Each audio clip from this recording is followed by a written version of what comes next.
Welcome to the Jackson Rudolph podcast live from the Battle of Atlanta. This is the Battle Zone Countdown.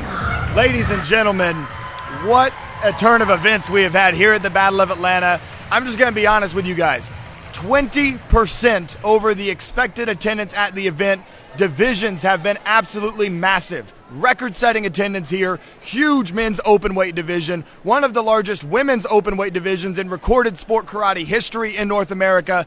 It is absolutely insane what is going down. And so joining me on this episode, we've got Alex Reyes and Jeff Doss as advertised. But as you can see, we haven't even had a chance to get everybody spiffied up. Jeff just finished competing. Alex has been covering for Point Fighter Live and coaching. It has been a wild, wild weekend, and we aren't even to the finals yet. Alex, let's start with you. How's this weekend going, man? Oh, man, it's been action-packed, nonstop, great competition. You know what? A lot of power. It's been a power weekend. Yes, sir. Trademark word right there. And what about you, Jeff? It's just exciting. The Battle of Atlanta is just near dear to my heart. I've been coming here since 1990 as a little kid, and to see where it's at now and to be a part of it as, you know, a host, a coach, a competitor, man, this weekend was bananas. It was just wild. So. And Jeff, you just came off the mat from competing not long ago, yes, right? So tell us about that. Brag on yourself a little bit. How'd it go? Let's see. So 5 minutes ago, I just finished the Grands. 5 minutes before that, I just finished my division. And what was really cool was this is the biggest Korean division, men's Korean division. We had 18 competitors, the biggest one I've had in my career probably in about 10 years. So we've been, on our show, Inside Scoop, we've been talking about bringing Korean forms back.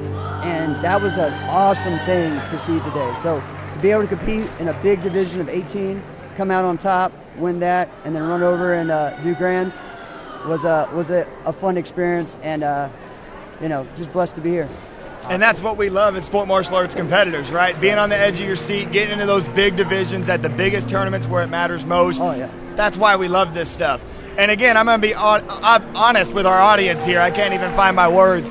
The tournament is still going down. Yeah, like, you guys can hear very clearly. You can see it. We got babies running through the set. It is wild here, okay? And we don't even know who else is going to be in the finals yet. No. We are still trying to determine who's going to be in the finals. We're going to break down as much as we can about what we know, and we are improvising this whole show. I've sent some text to some people. There's a chance that some athletes might be coming fresh out of the ring and joining us for an interview here. Nice. So stay tuned. Hopefully we get some of that. But guys, I'm just going to start this. We still got babies running left and right. Already tuning in live. Thank you so much. Let's start this that we got for them tonight. First, we got the women's open weight final after we've got Anna. I don't know who she's going against. Win virtual. Alex, what are you looking for about you? Diamond team where you got G3 Damon Damon Rodriguez and they merged. So that matchup is going to be good. I think I'm going to be rooting for to do it. That's just a phenomenal. Now she's trying to be the best, and it's exciting. Okay, good, right? So for fine, let's just make some predictions, right? And it's hours as you should be. And how close we are right now. I think that the women's world fighting cloud didn't get I say top 5 when it's said and done. Okay. I say Katana has a winner. I've seen things closer than we can in that blowout. So there's a lot of upsets too. But if I get used to use those legs so well, those are 2-point techniques. Exactly. So that can keep her in the fight for sure. Let's my list. Y'all, the men bait. We got Kissimmee. We got that's hot as I get it. You know, well, that's a lot of days and he's been unbeaten and he's hiding down the knocking. So that open Tyson amazing. You know, Tyson has no feet to yesterday, right? So I'm so like excited though to watch that.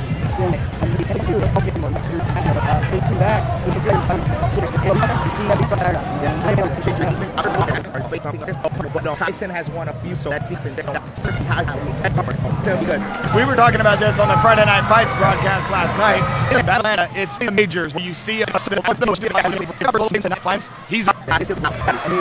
mean, I'm having success with him. My team's already too, so as well. But you know, That's the individual here.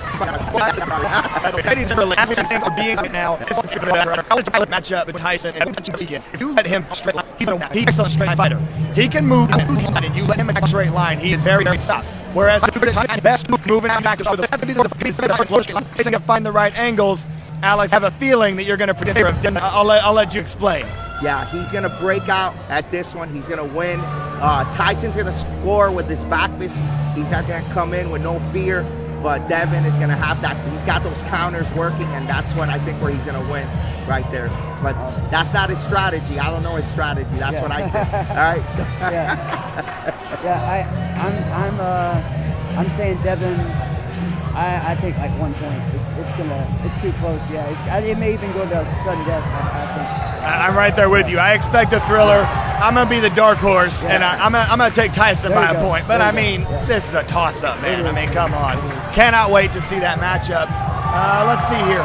Now let's move over into some forms and weapons discussions. We've got some juniors to discuss, but since we've been talking about the adult division, let's keep it in the adults. I literally hear Jake Presley in the background behind us competing for his overall grand championship. And let's just talk about the weapons division.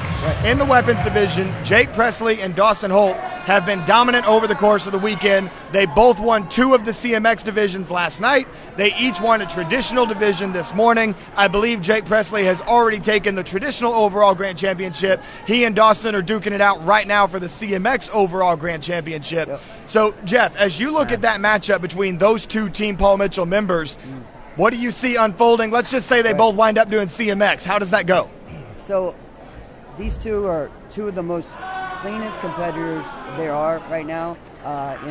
Jake has been on Paul Mitchell for a while.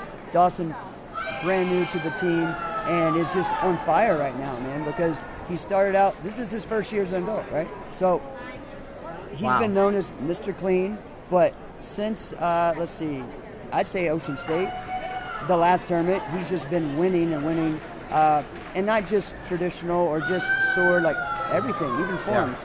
So I'm impressed with that kid. I think that Jake's speed, though, is what's going to take it to the next level and him come out as the victor. And to your point, I saw Jake as fast as he has ever looked in CMX weapons on Friday night. I was in the Uber trying to get them to pull some Tokyo Drift to get me to this tournament, watching on the Point Fighter live stream, watching that division, and Jake was as fast as I've ever seen him. And what's interesting is that matchup isn't all about speed, right?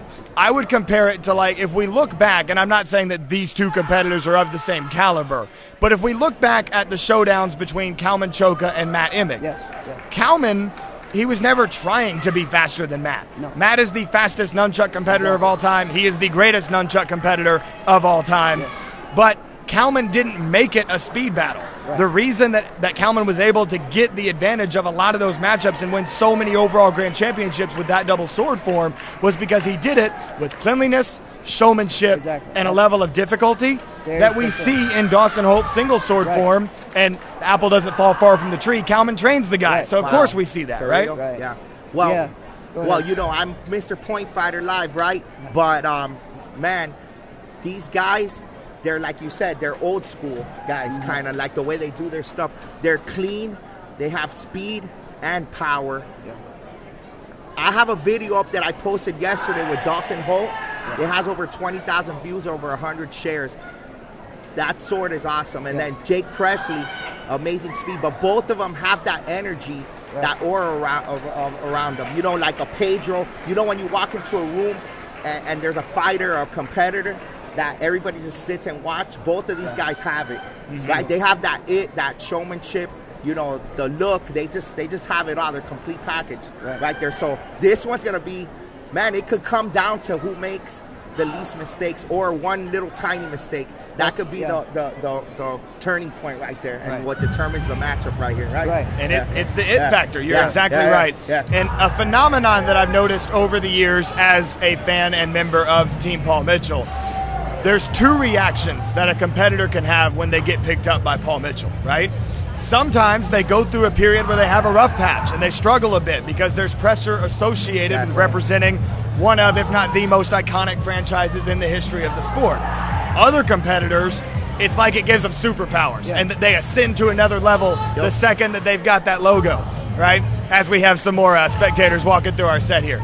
It's crazy, guys, right? But anyway, so as I was saying, right, Dawson is one of those guys who answered the challenge. Yeah. He has elevated his level of competition since being picked up by the team. Who are some other guys that you have noticed that in over the years? Alex, any point fighters that have stepped it up like that? Jeff, any forms and weapons people that come to mind? Man, just one more thing on Dawson. In Chicago, he impressed me a lot too in Chicago. You saw this year at the beginning before he got picked up. Maybe he already knew they were looking at him, right? Already. And just, but yeah, fighters that stepped it up over the years, kind of like, I guess what you're saying is maybe somebody like a Gina Thornton, right? That late bloomer type of person. Well, actually, even Raymond, because Raymond at that time was not winning that much on NASCA. And then when he got picked up on JPM, it was like, now I'm the best. You know what I mean? He was getting there, because we're talking 2000 was when he became the best, Raymond Daniels. But 99, he was losing and not winning the division, and so that's true. Even Raymond has done that and put that uniform on and then just said, I'm the best ever, guys. As Raymond Daniels says pretty much every morning when he wakes up, right? Right. But anyway, so now let's pivot to some forms, because one of the unique things, Jeff, you got something else? Yeah, I was just going to ask, are we talking about, because we're going to take the best of weapons and then go and also the best of forms. So Mason Stowell, I mean, I just finished going against him. He's amazing, guys. This guy is one of the most athletic forms, weapons competitors, all-around martial artists there is, and he chooses to focus now on karate, on just traditional karate, his kata. He could be winning the extreme division, the musical forms division right now. I really believe that. And but he's that athletic and focused. So he's putting all that energy into one thing. He, to me, is still like the favorite to win this. But you also have Joey Castro, who won all the seniors. So he won the 30 up, weapons and forms. So which one he's going to do, I'm not sure. His weapon looked awesome today, and he beat a lot of high-level competitors in that 30-plus, which the 30-plus divisions, guys, just because they're up, doesn't mean the competition's less. No. It was insane. It's so deep. It was so hard. It was deep. This is not just the senior competitors saying this. No. Seniors right now on NASCA are as deep as I have ever seen them. Yeah. And that is point fighting, that is forms and weapons. It doesn't matter. And so I agree. Joey Castro coming out of that 30-plus overall grand championship, he's got a chance to shake some things up, and that's why I love this competitive format. We see matchups that we never get to see. Mason Stowell's kata against Jake Presley's traditional bow form. Right. It's that's so a toss-up, different, and that's crazy. And we're also forgetting, I don't know who's come out of the forums yet, but is Salif in here? Salif, so that was one of the big upsets. Okay. That's a theme we got to talk about here. There's been a ton of upsets over the course of the weekend. One of them was Salif Salih, somebody who a lot of people were picking to make it to the men's forms final. He got knocked out in the divisions. I believe that overall grand championship today featured Dawson Holt, DG Rodriguez Flores was in there. Yes, for creative. And man, there was one more. I can't think of it off the top of my head. Do we know who came out of it yet? I don't think so. I remember hearing the lineup, and guys, this is not just my Paul Mitchell bias, trust me here. Hearing the lineup, Dawson Holt would have been the odds-on favorite to win that. So if he hit clean and nobody else did anything crazy, odds were in Dawson's favor. And again, it's just setting us up for this incredible set of matchups that we could get for this final, and especially getting to see the weapons go up against the forms. And Jeff, this is something I want to ask you about in particular, because I've gone on my podcast recently and I've talked about how we need some restructuring of the regular NASCA overall grand championships. And a lot of people don't like the direct comparison between one CMX competitor that won that divisional grand championship and one traditional competitor. People say it's comparing apples to oranges too much between the CMX and the traditional. One theory that I've had that I often get pushback on, make it traditional weapons versus traditional forms, and make it CMX weapons against CMX forms. So Jeff, what's your take? I agree 100%. I always do that in my tournament, and I think that's the best because there's more similarity, and I think, the hardest, especially for traditional weapons and traditional forms, I feel like there's more similarity. For CMX, it's a little bit harder to compare, but the speed's the same and the tempo's the same, and so that's where I think it's a great point, and I've been saying the same thing on my show. So. It just doesn't mix in a way. It's almost like when Kempo, there wasn't Kempo divisions and they had to compete in traditional, right? It's like, what is this? It doesn't mix, right? Yeah, so it's apples and oranges, like you said. Yeah. Right. But that's one of the things that makes the Battle Zone Finals in Atlanta so interesting is that we're going to get matchups that we never see with the typical format, and we're super excited for that. For now, we're going to throw it to a quick commercial break. Stick around for more of the Battle Zone Countdown coming soon. Who's next?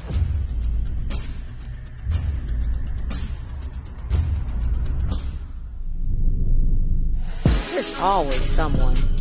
The one they call talented. Gifted. But talent isn't enough. And it's never a gift. The early risers. The weekend warrior. They're the first one in. And they're the last one out. The one that faces a challenge. Because they see opportunity. Because they know the truth. If you want it, you have to take it. So, who's next?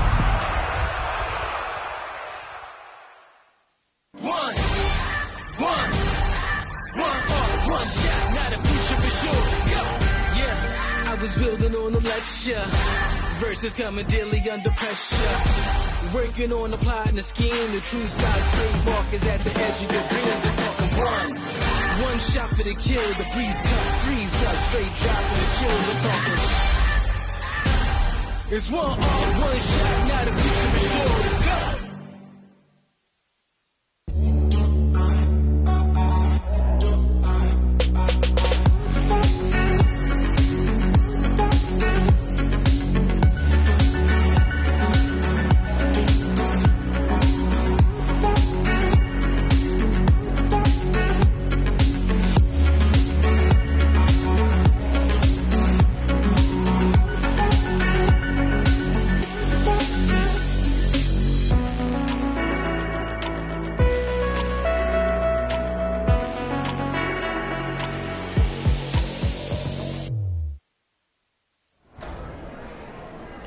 Ladies and gentlemen, we are back here at the Battle Zone Countdown, and like I said at the top of the show, this is all improv. We had some awesome sport karate fans and competitors gathered around the podcast booth here, and they wanted to be on the show, so here they are, right? So I'm going to introduce you guys real quick. We've got Jaden, we've got Savvy, we've got Jada, and we've got Gabron. Thank you guys for taking the time to come out here and get on the show. I just want to ask each of you, how has your experience been here at the Battle of Atlanta? Tell us about how much fun you've had this weekend. We'll start with you, Jaden. Just lean on into the mic here, man.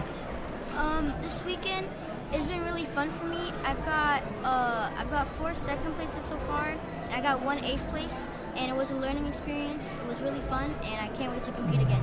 Awesome. That is awesome. Learning from those setbacks, but hey, at the Battle of Atlanta, taking some second places, that's awesome, man. These were huge divisions here, so congratulations to you.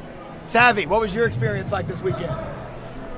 It was really fun. I'm really excited to finally come back to NASCA again because my last NASCA was a Warrior Cup, and I haven't been to NASCA in a while, so it makes me really happy to see all my friends and teammates again. Awesome. Thank you for sharing, Savvy. Glad to have you back on the NASCA World Tour. Now let's shift over here. Gabron, how's your Battle of Atlanta been? It's been good. I did drop on one of my divisions, but happens to the best of us. That's all right. It's a learning experience for all of us. I was pretty upset, but I can learn from that. Awesome. Yes, sir. And that's what's most important, right? You learn from it, and you're going to get better next time, and you won't make those same mistakes again. Am I right? That's awesome, man. I love it. And then Jada, your turn. Talk to us. I got a lot of 3rd places in a really hard division with Savannah. I still had a lot of fun, and I think I did my best and tried my hardest. Awesome. That is awesome.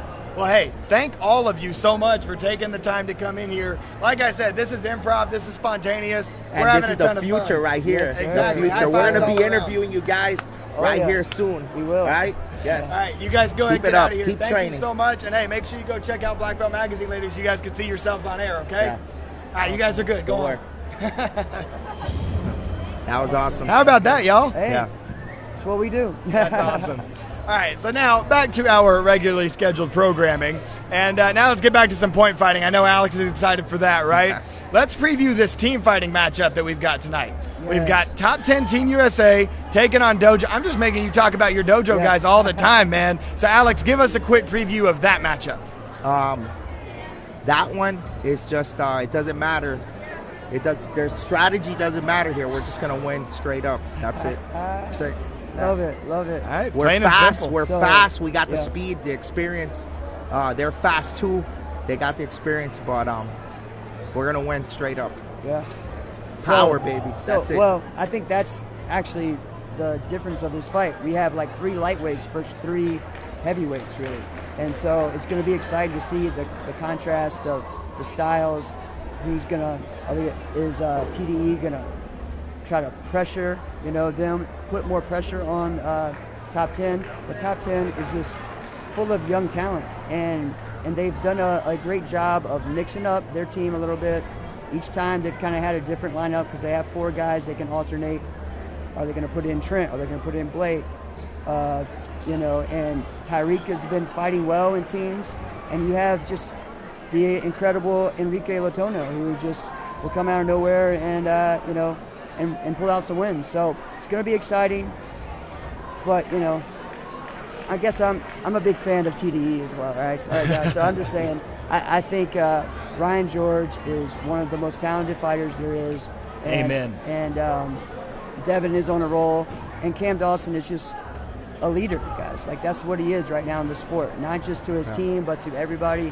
And I think he's going to lead the way. Hey, but don't get me wrong. We respect them. Yeah. But we got to do what we got to do. And, Jared Liker's done a great job with the team. Yes. He's picked these guys young, and these guys are super young. I mean, they're going to have a great careers. And also El Java being a great coach, and yes. Bob Liker. Those guys as a team have been great coaches for that squad. And they compete a lot here, but also internationally as well. So what they've done as a team, like putting it together, the pieces with Java, like you said, super smart. That was great. Yeah. Great move by the GMs of the team for sure, which is Jared and Bob.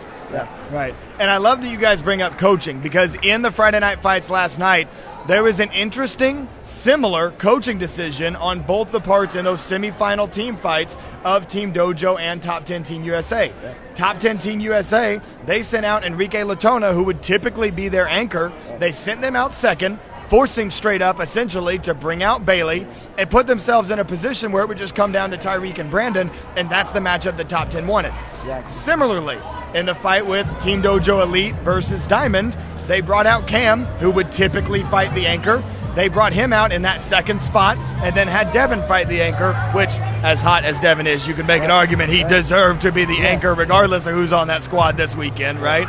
So talk a little bit, and Alex, I mean, you know this personally, Josh, talk about the coaching battle that's going to go down as far as the matchups go here, and how important is the coin toss in this fight? Yeah, man, when there's team fighting, the coin toss, there's so many things.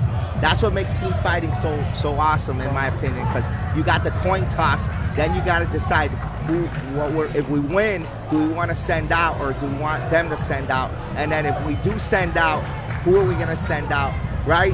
And then we got the next 2 matchups that we got to pick from, basically, right?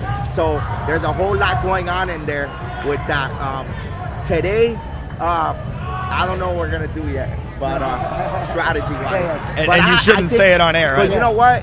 I think you can't sleep on even Cam going first. Maybe he will go first. Right. You know what I mean? To throw you off. So that's a cool thing about teams and the trickery and all that. Last night with Team Legend and TD, that little set fight that they had with juniors and adults, we lost. Our juniors lost. All our adults won, but overall we lost the team fight, and it was great strategy with Tony. You know what I mean? Yeah. He threw out there.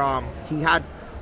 I think was it Coca first, Ryan and Coca first, right? But that was the first match, and then the juniors made up the points for him and got him a big lead. So then by the time the other adults fought, it was almost like we were down by a lot. So strategies plays a big role. Right. And something for everybody to keep in mind as people tune in tonight for the Battle Zone Finals. Particularly in team fighting, something important there, no lead is safe. right? No. We watched a couple of 10-point leads in team fights, whether it was juniors, adults, whatever, over the course of the Friday night fights, dissolve right in front of our eyes, and all of a sudden the other team would come back and win. Jeff. We even saw that in women's with just 2 people. In the women's team fight, there was one where it was 10-0, and that team came back and were winning, and then almost won the whole thing. And hey, That's Jeff, insane. And brag on your squad, yes, right? To talk about Team Heartland. Yes, so our team came out, we're a brand new team, and 2 amazing young fighters, Victoria Austin and Jaden Tuitt, just brought it and beat several top experienced teams, and they played the perfect game. And I'm just so proud of those 2 girls because relatively they're unknown on the circuit. A lot of us are known locally. They're from my hometown and right around my local circuit, and we've known it's time for them to take that next step. And with the help of Sean Elliott being an amazing coach to them, they've done it. And we got to see them earlier this year win a couple of team fights in Florida, and now they win at the Battle of Atlanta. It's amazing, So that's great. And that's one of the amazing things about sport karate. Absolutely, congratulations, Jeff. That is an awesome achievement for that squad. But that's one of the great things about sport karate, right? All of these tournaments that you see Black Belt Magazine and Point Fighter Live, Martial Arts InterNetwork talking about, all of these tournaments, anybody can come and sign up. It is an open martial arts tournament. And so literally anybody, if you want to, for whatever reason, you're crazy and you want to come fight Cam Dawson, you could come do it if you wanted to, right? And what's so amazing is that at the top of our sport, these are bona fide professional athletes. These are some of the best, most skilled athletes in the world doing what they do, and you can sign up and come compete against them. Exactly. It's like you could play a pickup basketball game with LeBron. It just doesn't happen, right? That's a great thing about this sport, right? Because especially the combat part, this is the only combat sport, point fighting, that you can do as a 3 or 4-year-old even. They have those divisions, and you can do it at 70 if you still want to fight and you're still training. You can't do that in anything else. Boxing, kickboxing, Muay Thai, MMA, right? That's it. Once you hit about 40, you can't really fight. I mean, my brother fought in MMA. He wanted to keep fighting MMA. He wanted to. And once you turn 40, the boxing commissions, they make you do more tests, more insurances. They make it harder on you to fight. But in sport karate, it's beautiful, done all over the world, and you can do it at any age, any rank, any style. And that's amazing. Beautiful. Absolutely. So one thing, let's pivot to some other divisions that we've got going tonight. We've talked about the adult men. Let's pivot and talk about the adult women's forms and weapons competition. 3 of the big names that I noticed, particularly on the form side, representing the CMX divisions, we've got Haley Glass and Noelle Jellison, an old rivalry of teammates. Back when they were in the juniors, both representing Team Infinity, they were the top 2 competitors in that division, going at it, trading wins back and forth, right? And then Haley gets the call to come join Team Paul Mitchell. Noelle's still on Team Infinity. And so that rivalry, a friendly rivalry albeit, is going to be reinvigorated at some point today, whether it was in the eliminations or whether it's going down tonight. And then you mix that in with the traditionalist of the bunch, Gabrielle Dunn, soon to be Gabrielle Rudolph. I'll be transparent here on the podcast. We've got our wedding a week from today. Too, man. Thank you. Appreciate it. But Jeff, talk about those matchups, both those 2 excellent CMX competitors, and then what are the odds that a traditionalist like Mason Stowell can come up and wind up beating the CMX competitors? I think it's very likely. Gabrielle's been training a lot. She won all 3 of her traditional divisions, so I think she has that spot. She may have still had to do a runoff, but she has that spot. And you're looking at different things. So if for outsiders, the traditional stuff is a little slower, but it's stronger too. So seeing that compared to someone going really fast and jumping in the air, it's different. But the judges are still looking for solid stances, the performance, the intensity, just the composure you have. So it's going to be really exciting. I love the rivalry of Noelle and Haley. That's one of my favorite ones. I always thought Noelle was a very underrated competitor. So I love seeing just all three of these ladies compete. And somewhere in Minnesota, your co-host of Inside Scoop, Alex Dingman, is wearing his Noelle Jellison jersey, hoping for some big wins. That's right. Alex Dingman might be the biggest Noelle Jellison fan in the world. Am I right? That's true. It's very true. Hey, so there's 3 tonight for that. The eliminations are going on behind us. We don't even know what's going to happen. But they run it to the last 2, or is it 4? Well, the way they run it down is they take the overall Grand Championship winners. So I believe on stage tonight we'll have the 30-plus women's overall winner against the women's weapons overall winner and the women's forms overall winner, which, by the way, brings up another topic of discussion, the fact that the men get to split their overall Grand Championships and still get the full $500 prize money for CMX and traditional, whereas the women, they put them together. It has to be CMX against traditional, and then less prize money, obviously. Yeah, and so we may not see Gabrielle. We may not see. I mean, we may only see, 2 of those. We may see Haley by herself against the 30-plus one. Who knows?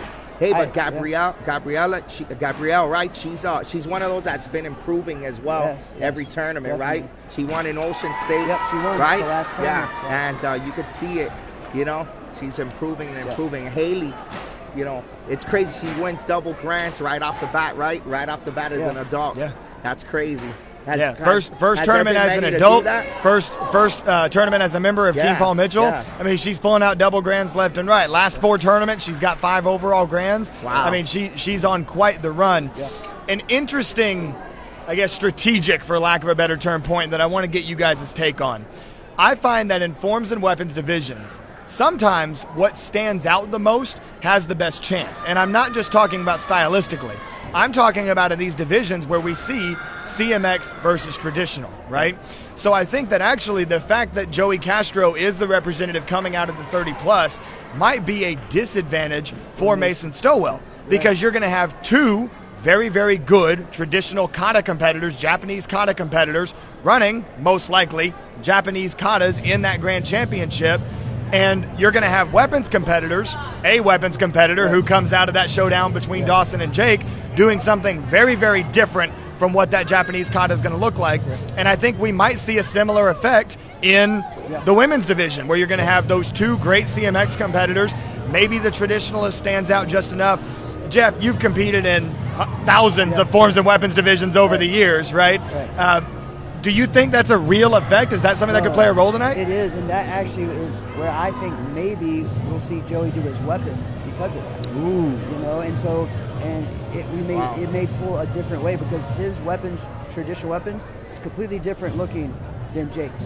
So, and it separates him from Mason. So who knows? We'll really see. But also Joey brings a performance level that others don't, like no flips, no tricks, right. no tricks. So he really gets people pumped up for that, So I think even if he is, I've had to do this before when I knew someone's going to do the same form I did, but I just felt like that confidence that I know I can do it better. And Joey likes to do that. Joey, if he knows someone's doing a form, he'll go and do that same one, just say, I can do this better. It's almost like momentum shifting, right? It's like a brain, a Jedi mind trick, right? He does no flips, no tricks. Oh, karate do, right? And that's what he says. And then he gets everybody's attention. At that point, you're just like all eyes on him, which that's what fighters do too, right? Like old school fighters will make sure that they get that point and they get the attention of the fighters right there. And then the fighters are just kind of just looking at you. You know what I mean? Those were tactics that Mike Stone had, that he went undefeated. He would make sure that the judges only looked at him. You know what I mean? And that's kind of what Joey Castro's doing here, a Jedi mind trick with that at the beginning. It brings up an interesting discussion that we'll go ahead and pivot to. Among forms and weapons competitors, and we'll ask the same question about fighters coming up next. Jeff, in your opinion, among forms and weapons competitors, who is the best showman in the sport right now when it comes to the performance, pleasing the crowd, doing the things that gets the audience into it? As far as traditionalists go, Joey Castro is probably the standard for that. I would say Jake Presley in his traditional bow form, the way that he owns the room with that. But Jeff, I'll let you go on that a little bit. Who are some of the best showmen in the sport right now? In any style? Any style, yeah. I gotta say myself in one part. So hey, nothing wrong with that. You're not wrong. But I think there's that level of you could be the greatest competitor, but if people don't know you're competing, and it doesn't matter. So you got to do something to get everyone's eyes on you. Joey does a great job of that. I think he's one of the best in traditional for that. I feel like just Haley Glass's intensity and her strength is like just it's just powerful, you know. So the other person to me is Salif Khalid because he's just different, you know. And so I think those are some. Even Mason though, because he walks on that stage like he owns it, and that's just a different level, you know.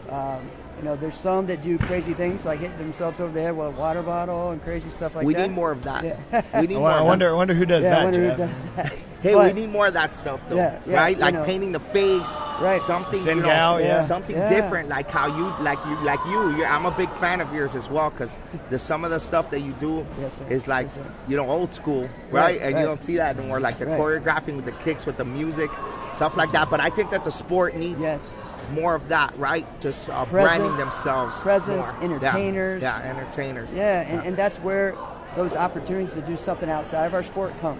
Right. You know? And Alex, it's not even an old school thing. Like, yes, they were doing it back in the day, but I mean, even when I was competing, right? Like, one of the things that I would do, I didn't, hit myself over the head with water bottles. That was a signature that was already taken. A signature move, that's it. Exactly. Yeah. But I would walk on stage, and anybody who's watched me before knows I would walk up the side and do the big arm circle with the big key eye.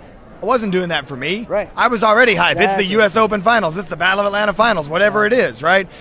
I'm plenty hype enough. Right. That's for the crowd. That's for Right. everybody Yeah, else. exactly. And I think that the competitors of today need to recognize how important that is.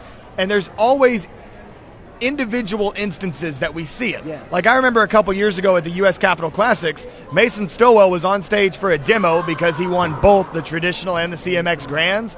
And he was trying a new kata that he hadn't done in competition before, and he was demoing that on stage. He forgot his form, but instead of just like bowing out because he forgot and like ruining the show, he went out and did like a crazy tricking combo and pleased the crowd. That is what sets a competitor apart, when they know how to entertain even when it doesn't go their way. Jeff, I saw you had a feel thought like there. Mason Bumba. We haven't talked about juniors really. I feel like that kid just has the swagger, and when he comes on stage, it's like, I own this. And guess what? Like, his form gets more difficult as it goes, which is crazy to me. But and I feel like he's one of those competitors. Esteban Tremblay actually reminds me of like a Jimmy Pham style sometimes, where he's a little smooth and finesse and gets people excited about it. And the contrast between the two of them as top rivals right now, right? Mason Bumba went and won the Warrior Cup. Yes. Last two tournaments, Esteban Tremblay has showed up and won that Grand Championship. He advanced to the overall Grand Championship from that division again today, right? Yep. So that is an excellent rivalry that we're going to want to watch unfold over the next several events. Correct. Two teams that have a history of being rivals, right? Top 10 Team USA and Team Paul Mitchell, and then two of those guys at the top of that 16-17 division. Correct. That's going to be a lot of fun to watch. And Jeff, you bring up a good point. We haven't talked about juniors enough yet. Let's talk about some juniors. Jeff, I'm going to say a few names, and then I'll just let you talk about them. Some faces that I'm fairly certain, again, eliminations are going as we speak. Some names that I'm fairly certain we're going to see in the show tonight. Michael Molina. Talk about showmanship. He went out there and won the 13 and under CMX Weapons Grand. And while we're talking about 13 and under, also, Jeff, I think she's on your fantasy she's team, on my right? fantasy team. Isabella Nicoli. Golly. Come on, man. Yeah, I can't believe you got that steal. I did. Isabella Nicoli, the past 3-4 years, she's been the most dominant in that division for the females. And she can win traditional and CMX in both, in forms and weapons. And Won all 4 runoffs today. Yes. As far as I know, she won all 4 runoffs. That's insane. Amazing. So she is just a talent, and she's only, 13? Yeah. Or she's about, so she is just she's the future, guys, all right? And she's a dominant, she's dominating right now, and then imagine next year when she moves up. What team is She she reminds us, Paul Mitchell. Mitchell, She reminds us of what we used to see from a young Caitlin, Exactly. a young Sammy Smith, Mackenzie Emery. She is that character. And don't get me wrong, that division is deep. You got other girls in that division like a Cody Molina, who could become one of those characters as well, right? So Sophia. Sophia as well. She's She's up a year. And but- if you go up a year, Right. Sophia Rodriguez-Flores, Avery Presley, Wow. Maddie Kenaway. Like, there's so many talented young girls right now. It's going to be really exciting to see them all grow up. Going back to Michael, this Yes. kid's in the 9 and under division and winning these overall. So he's in the youngest division, and he's beating the other older division guys. Wow. So he's a character, really. He has a great personality. You know, I love talking to that kid. He has he's that it amazing. factor, right? Yeah. And he likes to appeal to the crowd. Like, he likes to entertain the crowd, right? And that's what it's all about, really, is that connection, right? Everything's about relationships, and you're basically making a short relationship with the crowd right there at the moment, right? Yes, sir. Yes. Hey, somebody grab that clip. All right, I know. Go back and replay that, because that was gold right there from Alex Reyes. And you guys are right. Like, he is such a showman. And one thing that's crazy, so I trained Michael Molina, right? He's a member of Team Competitive Edge. One of the things that's so funny about him, I don't know if he's ever stuck to the plan, right? He plays to the crowd so much that he will go out there and get in a runoff, and he'll just be feeling it. Yeah. Like today, he threw a triple at the end of his form. To be doing that at 9 years old is insane. Throw the bow up, spin 3 times, catch it. Right. He can spam those easy, but it's like, Michael, if you don't necessarily need it, you don't necessarily need to do that, right? We never talked about him doing that at the end of his form today. What do I know? Next thing I see is him throwing the bow up, spinning 3 times, nails it. And I love it. I love that. You know what I mean? It's like, as a coach, it almost makes you want to pull your hair out. Yeah. But then he catches it, and you're like, oh, well, hey, do it again, man. Right. 9 years old. Wow. I know. It's so rare to see a 9-year-old able to win that runoff. Most of the time, the biggest, strongest kid, the 13-year-old, most of the time they get that win. Michael Molina has consistently been able to come out of that division. Has there been somebody in the past that done it? Wayne Douglas? Wayne Yeah, Douglas. right? Wayne, wow. He's Wayne, the Rudy classic Raynon. example. Yeah, man. Wayne and Rudy Raynon. To me, And were the Rudy, ones that yes. would do that. Wow. Ryan Wells for a few years as a Yes. traditionalist. That's When he right. was 9 years old, he was getting some of those big wins. Right. So, I know, because I had to compete against him. Anyway, so now I mentioned that as we were talking about some of the best showmen in the sport, I mentioned we would pivot and talk about the fighters as well. Yes. And Alex, you know a thing or two about that. You, Hey, but- your brother, right? Hey, but you know what? I'm impressing, like, as I'm talking, I'm impressing myself on the forms and weapons that I Yeah, didn't know. you are. I didn't know I Hang knew in there, this much. doing a great job. You've been killing it. So, in your career and today, who are some of the best showman point fighters that you've seen? They just put on a show. Well, Raymond Daniels is probably one of the best, and that showmanship adds to your fighting, because it adds an intimidation factor, the conquering of the mind, right? Because that's what it's all about. You could be speed, power, experience, but then the mind is the difference, and the showmanship. Me and my brother, and Jeff, we could talk about this, right? Yeah. The similar.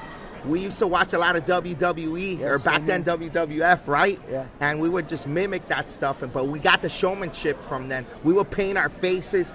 We wanted to walk into the room when we walked in, and people look at us and say, oh man, look who's here. We wanted that, and I think that's what's missing in the sport. And you could do it in good taste, right? You could do it making more rivalries. That's part of the showmanship too, right? And there, sometimes people are just too friendly, and this is the martial arts, so you could be friendly and be cool and respect, but the showmanship.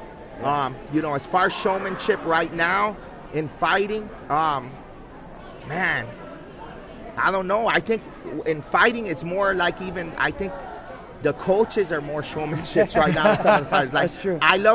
I could put a camera on Joe Greenhall, and I could watch that for days. Yeah. Right? It's true. It's so true.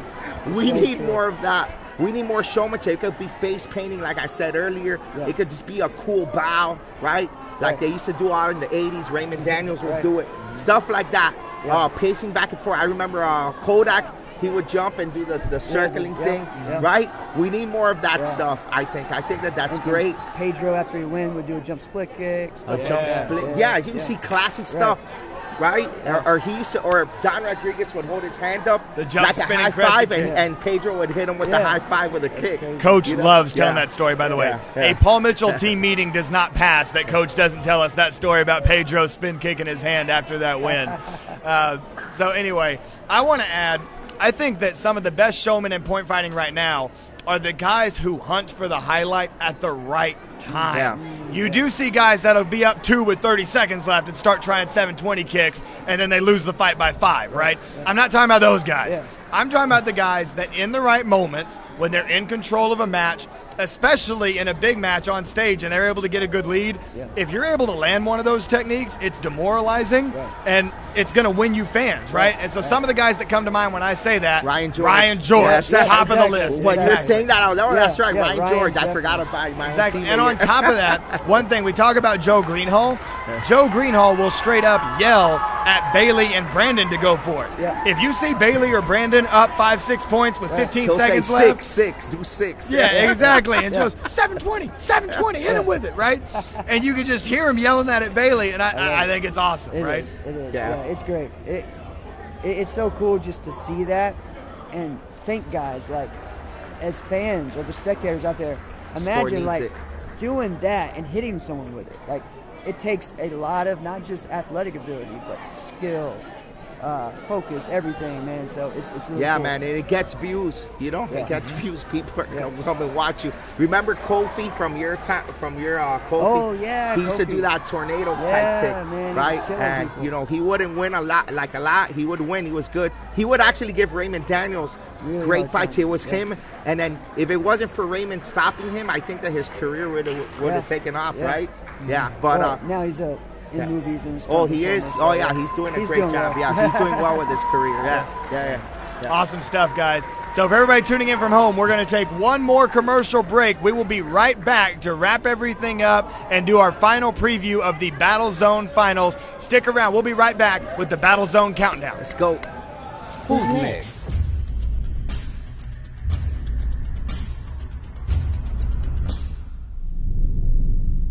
There's always someone.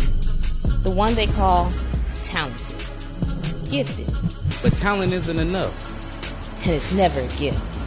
The early risers. The weekend warrior.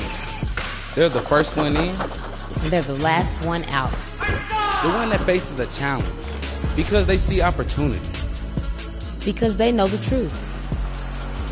If you want it, you have to take it. So, who's next?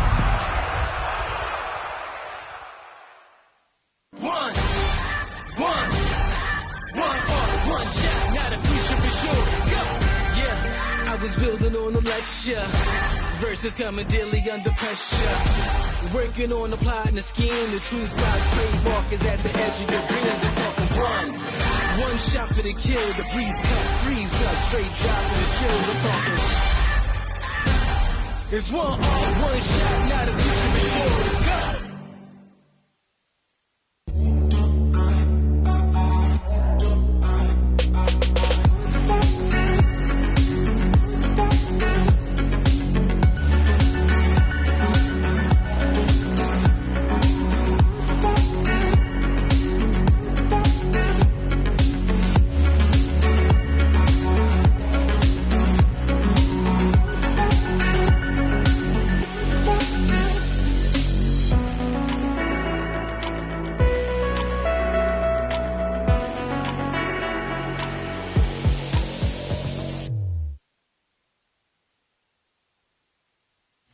Who's next?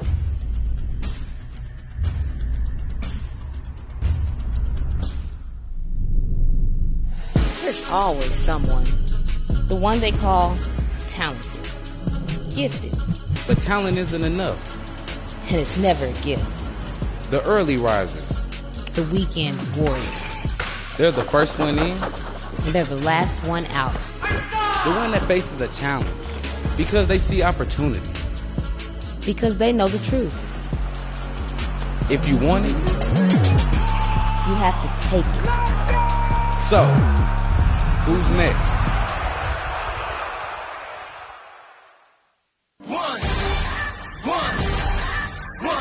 One shot, not a future for sure. Let's go. Yeah, I was building on a lecture. Verses coming daily under pressure. Working on the plot and the scheme. The true style trademark is at the edge of your dreams. I'm talking one shot for the kill. The breeze cut, freeze up, straight dropping the kills. I'm talking. It's one all, one shot, now the future is yours. Go!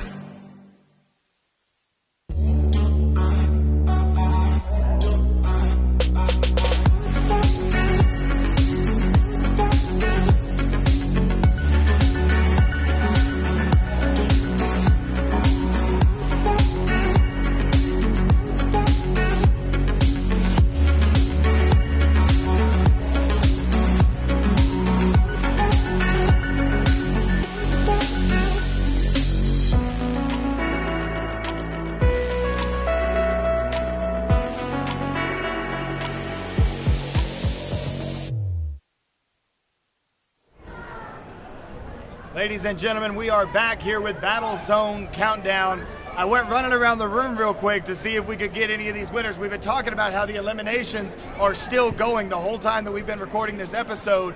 And I happened to stumble upon Dawson Holt, who just won the CMX Weapons Overall Grand Championship. As you can see the trophy right here next to us. So Dawson, I know this is fresh, man. Talk us through it. What just happened? Well, you know, I didn't know I was going to have to run 3 forms again. I was thinking I was going to go to the night show and compete, but so yeah, they told me this morning, and so I just had to say, okay, screw it, let's do it, and I secured 1 victory, and yeah, that's pretty much what just happened. So now, yeah, right now I'm just going to rest and eat some food, freshen up for the night show. I love how matter-of-fact that is. Like, oh yeah, I ran a lot more forms than I thought I'd need to, and That's right. you know, I won this overall grand, and going to take home some money, go on stage tonight, no big deal, right? But take us through that division, because that CMX Grand Championship was set up to be a great showdown between you and your teammate Jake Presley. So how did things unfold? How did you feel about your form, and how did it shake out? Well, you know, originally, you know, yesterday Jake and I swept CMX together. So it was just going to be us two competing in CMX together and in trad. So at first we had a plan where, how about I just bow out of trad, he takes trad, he bows out of CMX, and I'll take CMX. But that ended up not being the case, so we both decided, okay, let's just both run those 2 divisions and see what happens. And then, funny story actually, in trad I suffered just a little mess up. The judges saw it, and you know, I finished my form. It happens to everybody. So I bowed, tried to put on a great show. So Jake ended up winning traditional, and then for when CMX came around the corner, Jake ended up messing up as well. So we both messed up, but in the end, we still put on a great performance, and we still both took an overall, and we're both going to be competing for it tonight. So yeah. Awesome. So that sets up a really exciting men's overall grand championship final, where we're going to see yourself representing CMX Weapons, Jake Presley for traditional weapons. Traditional forms, we've got Mason Stillwell coming out of that. The seniors, we've got Joey Castro coming in. And then for CMX forms, we've got Diego Rodriguez Flores. So we've got a stacked division coming up for that overall championship here tonight. Does your strategy change any as far as your sword form goes going into this new format? Well, you know, at the moment, you know, I've had pretty much the whole tournament. I've had some releases in my pocket, some new concepts, but at the moment, I haven't really, I didn't really need to unveil those yet. So I think part of the plan is I just need to go out and do me, and if anything else happens, I just need to be able to adapt and overcome. So right now, I just got to do me and do what I do best. Stay clean, execute properly, and yeah, complete the tricks. And everything else should be set. Awesome. That is a professional Awesome. athlete answer right there, Yes. ladies and gentlemen. Dawson, thank you for taking this time randomly to come here and jump on the show. We appreciated your time this morning. Awesome. Here you're jumping on again. You can get out of here, man. Thank you. Okay, appreciate it. Good job, man. Good job. Good work. And so now, as Dawson is exiting the set here, I want to shift back to, I almost said Alex and Jeff. But anyway, it is Alex and Jeff. It is Alex and but Jeff, yeah, so Alex Reyes, y'all, this show is starting to run long. Power, so baby. We do still have Alex Reyes and Jeff Doss. Alex Dingman, if you're watching from home, we got to get you out here next year. Yeah. Last thing, one prediction for this evening. One prediction for this evening. I'm going to go with, I think that tonight is the night that Devin Hopper shows the world who Devin Hopper is. So that may not be too bold because we already talked about how there's a good chance that's going to happen tonight. But that's what I'm going to throw out there. Alex, you're next. One prediction. TDE. Power, baby. We're going to win it all. Yes. Love the energy. And Jeff. All right, so man, this is hard. I'll go with forms then. I think that we're going to have traditional win. I think either Joey or Mason is going to win tonight. So I don't know which, but I feel like that's what's going to happen. All right, y'all. So you heard it here first from the Battle Zone Countdown crew. This has been the second episode of the Jax Rudolph Podcast live at the Battle of Atlanta. If you enjoyed these episodes, make sure you hit that share button.